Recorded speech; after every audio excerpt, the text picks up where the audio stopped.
this short video, we're going to teach you how to create folders or collections within your Google Docs. So first I go to prairiepride.org. I click on Student Google Docs.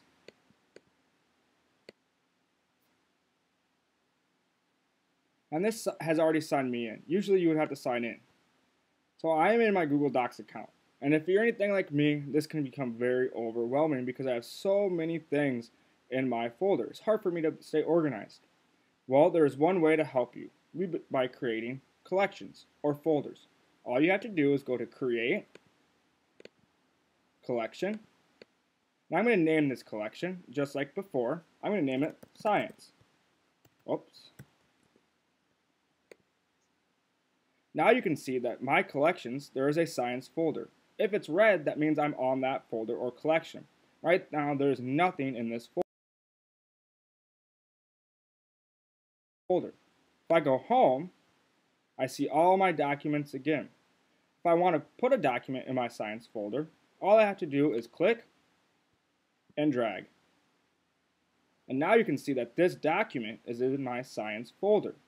If I want to put more than one document in there, I just have to click on the documents I want. And if you notice, this document or this toolbar came up here. I click on Organize, and I put into my Science folder. And I apply the changes. Now when I click on my Science folder, you see all the documents. One good reason for creating folders is that you can share them with teachers.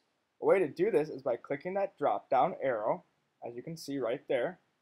You click on Share, then Share again. Now you type the name of the teacher that you want to share this with. I'm going to share this with Mr. Riedstrom. Remember that his email ends at prairiepride.org and not ccsdstudent.org. Click on Share and Save. Click Yes. Now that document is shared with Mr. Riedstrom, or that folder, pardon me.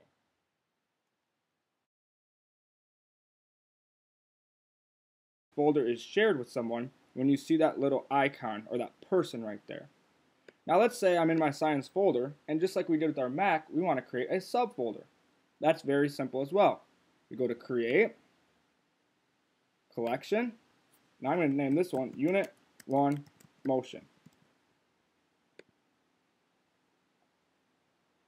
Now this created it, but it didn't create it in my science folder, and I want it in there. So all I have to do is click and drag. And now you can see that my Unit 1 Motion folder is with my science folder. I also notice here that there's this little icon or that person there. That means that this folder is shared with Mr. Riedstrom as well. I didn't even have to share it with him because it is in my science folder, and I shared the first folder, the science folder, with him. So I don't have to reshare anything with him. So any document that you create and put in your science folder will be shared with Mr. Riedstrom, or any folder that you create and share with another teacher. Hopefully you have seen the connections between creating folders on your Mac and creating collections in your Google Docs. It's basically the same thing.